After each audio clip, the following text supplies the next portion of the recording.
Salut à tous, c'est Punk de la chaîne Low, bienvenue sur cette vidéo qui aujourd'hui va parler un petit peu d'influence, de manipulation et du streaming. Je trouve qu'il y a quelque chose d'assez intéressant dans tout le comportement qu'il peut y avoir autour du streaming et notamment avec les binge-watchers qui vont être donc ces personnes qui sont compulsifs et boulimiques dans le visionnage des vidéos. Elles enchaînent X sessions, X séances, c'est pas des séances d'ailleurs, X épisodes à la suite et qui veulent absolument voir toute la saison d'un coup, etc. etc. Euh, Ce qui, moi, m'intéresse le plus hors cet aspect compulsif qui est vraiment intéressant à prendre en compte, qu'est-ce qu'on est en train de compenser, qu'est-ce qui fait que on a besoin autant de regarder et ne pas garder du plaisir pour plus tard ou avoir cette espèce de notion de teaser qu'il peut y avoir entre chaque épisode. Non, il faut enchaîner tout et se donner à chaque fois un petit peu comme notre monde digital, des espèces de strokes assez rapides, voire assez vite parce qu'on sait que de toute façon il y a un épisode dans 5 minutes dès qu'on aura fini le dernier. C'est quelque chose qui est assez marquant dans notre société actuelle avec ce tout de suite, euh, avec une diminution donc de la capacité d'attente et on se retrouve dès lors dans une espèce de pattern à se dire je veux que ça continue, je veux encore, plus. Et ça, si on le reprend dans le quotidien, ça donne certains comportements qui peuvent être assez gênants en collectivité avec cette notion de toujours vouloir tout rapidement sans effort, vu qu'il n'y a plus un effort d'attente ou un effort surtout de patienter. Et ça peut développer énormément de comportements qui sont assez dissonants, mais qu'on retrouve clairement de plus en plus dans notre quotidien. Un des points, moi, qui me marque le plus, et ça fait un paquet de temps que ça me turlupine, c'est l'influence que peut avoir des séries sur les comportements depuis 20, 30, 40 ans, 30 ans peut-être, où il y a un ensemble de stéréotypes. Alors là, on peut carrément parler d'hégémonie américaine, même si maintenant, justement, les streamings proposent d'autres réalisations, d'autres pays. On a une hégémonie américaine avec une vente forcée de l'ensemble de leurs stéréotypes, de l'ensemble de leur façon de se comporter, ou en tout cas, ce qu'ils veulent nous présenter, euh, la plupart du temps, dans un cadre plutôt sympa, ou en tout cas, vu qu'il y a un héros et on doit créer toute une histoire autour de lui, ça donne une envie des États-Unis, une envie des codes américains, une envie de l'état d'esprit à l'américaine, et plein d'éléments liés complètement à des pensées souvent progressistes qui sont proposées à ce moment-là dans des stéréotypes qui reviennent. On le voit dans les stéréotypes sexuels, dans les stéréotypes raciaux qui sont euh, initialement imposés depuis, je crois, les années 80 aux États-Unis par rapport à des quotas. Donc on retrouve en fait un ensemble d'éléments qui orientent complètement la façon de percevoir les choses et penser énormément de jeunes, d'ados et de jeunes adultes et bien sûr d'adultes consomment toutes ces séries-là et se font une base de réflexion autour de ces séries-là. Donc autour de codes qui ne sont pas les codes européens, encore moins français, et sur lequel on a une espèce d'envie d'imposer une culture protestante anglo-saxonne à une culture latine catholique. On parle d'un point de vue culturel, hein. Ce qui fait que il y a une espèce d'incompréhension et de mythe construit par toutes ces séries qui fait que les gens pensent vraiment que les États-Unis, c'est le pied, c'est extraordinaire, c'est le lieu de la réussite, etc., etc. Et pour ceux qui ont vécu là-bas ou qui y vont quand même assez fréquemment, on se rend quand même bien compte que les États-Unis, c'est pas les beaux quartiers, c'est pas forcément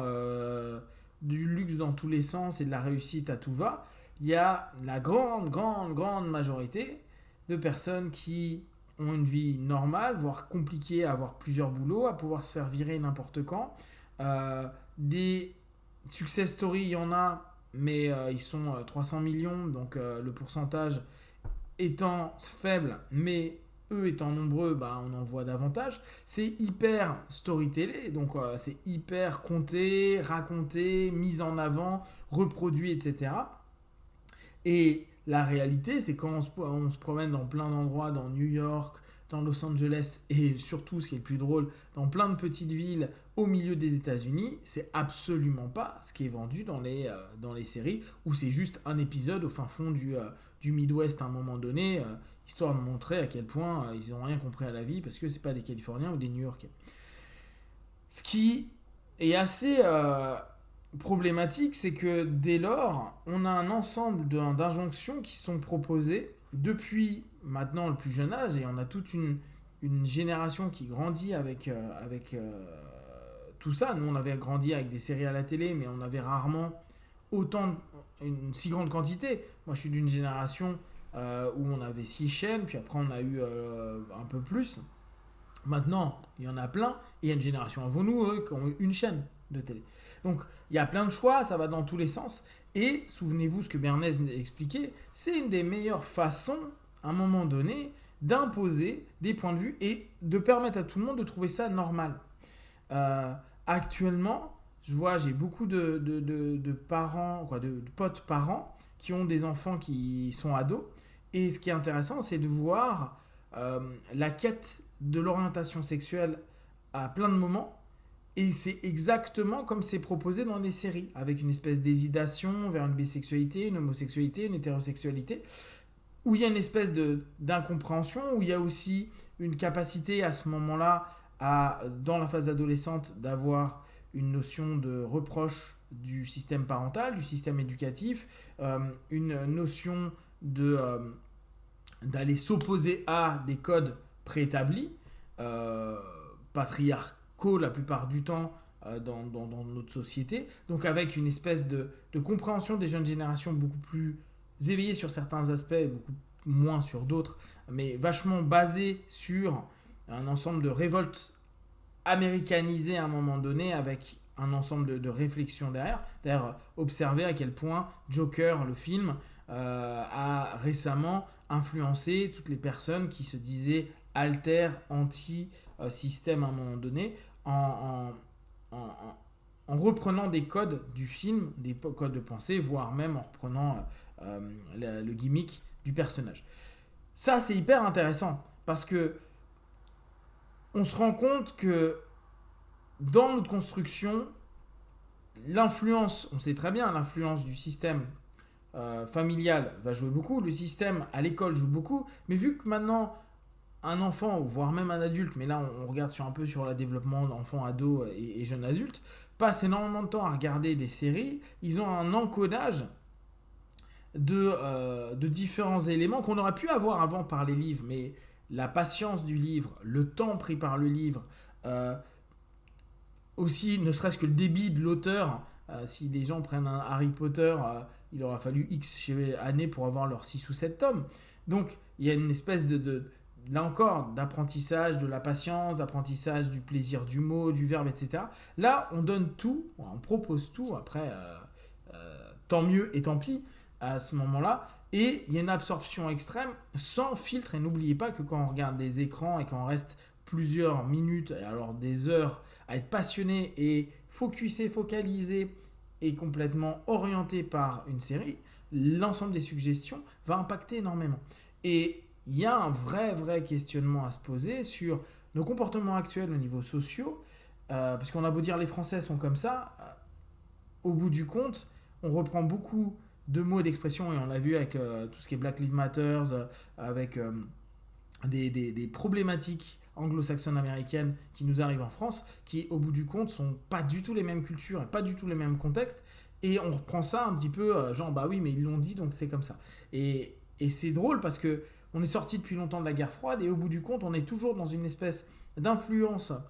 psychosociale, et les États-Unis là-dessus sont hyper bons, qui peut complètement empêcher une prise de conscience d'éléments différents, ce qu'on pouvait avoir dans d'autres disciplines par exemple, et une fermeture vis-à-vis d'un ensemble de codes socio-moraux et autres par les séries et par justement l'excès de ces séries et de la formation psycho-émotionnelle que ça peut construire à l'intérieur des visionneurs, surtout quand on commence à ne plus arrêter. Je continuerai cette réflexion-là et n'hésitez pas à partager vous ce que vous avez observé, que ce soit avec vos enfants, que ce soit avec vous-même, etc. Sur ce sujet-là, si vous avez des questions et des remarques, partagez sur Facebook, YouTube, j'y répondrai le plus rapidement possible et comme d'habitude, de tout ce que je propose, ne prenez que ce qui est bon et juste pour vous. Testez, observez, analysez et concluez. Be one, ciao.